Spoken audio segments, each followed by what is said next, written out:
ভাইজান ও Indian secular front অর্থাৎ ISF এর সমস্ত রকম খবর সবার আগে দেখার জন্য আমাদের এই সানায়া টিভি চ্যানেলটিকে সাবস্ক্রাইব করে পাশে থাকুন।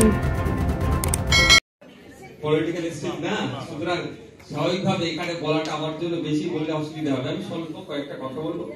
সর্বপ্রথম বলবো, আমাদের অল ইন্ডিয়া হিউম্যান রাইটস যিনারা পরিচালনার দায়িত্বে আছেন, প্রায় দীর্ঘ 15 বছর ধরে মানুষের সেবায় নিয়োজিত আছেন। যেখানে হিউম্যান রাইটস ব্রেক হচ্ছে সেখানে চেষ্টা করছেন সেগুলোকে রিকভারি করার জন্য, এবং সাথে সাথে বিভিন্ন ভাবে সেমিনার বা বিভিন্ন ধরনের প্রচেষ্টা চালিয়ে মানুষের যে রাইট সম্পর্কে অ্যাওয়ার করার চেষ্টা হচ্ছে। এটা আশা করবো আমি এগিয়ে যাবে, এবং যে সমস্ত কর্মকর্তারা আছেন যারা আছেন প্রত্যেকে তারা তাদের নিজের ফিল্ডকে আরো মজবুত করবে এবং এগিয়ে নিজেদের সহযোগিতা করবে। আমি এখানে একটা জাস্ট কথা বলে আমার বক্তব্য শেষ করব।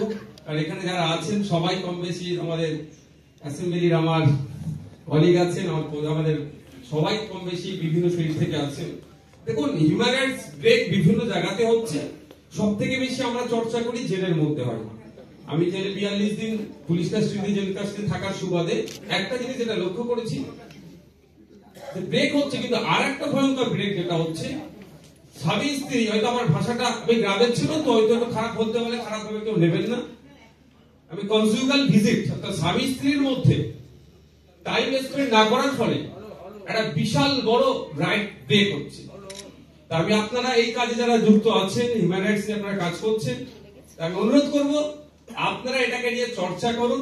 কনজুগাল ভিজিটটা যাতে ঠিক আমাদের রাজ্যে যাতে হয়, ইমপ্লিমেন্ট যাতে করা যায়। তাহলে অলরেডি পাঞ্জাবে আছে, কোন কায়েদি বন্দি যদি সে তার আচরণ ঠিকঠাক স্বাভাবিক থাকে, প্রতি 2 মাস ছাড়া 2 ঘন্টা সময় পায়, সে তার ফ্যামিলির সাথে সে টাইম স্পেন্ড করতে পারে। পৃথিবীর বিভিন্ন দেশে আছে, ফার্স্ট ওয়ার্ল্ড থেকে শুরু করে বিভিন্ন ওয়ার্ল্ডের বিভিন্ন জায়গায় আছে, কিন্তু আমাদের পশ্চিমবাংলায় যাতে হয়, এবং অল ইন্ডিয়া লেভেলে আপনারা কাজ করছেন।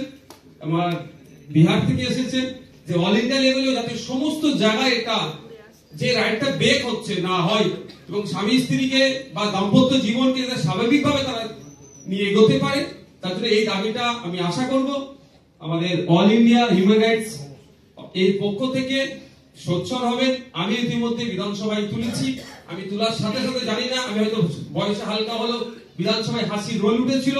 আমি ধন্যবাদ জানাই এখানে আপনারা যে সিরিয়াস বিষয়টাকে নিচ্ছেন। আমাদের বিধানসভার অনেক আমাদের কলিগরা সেটাকে সিরিয়াস না নিয়ে হাসির রোল তুলেছিল।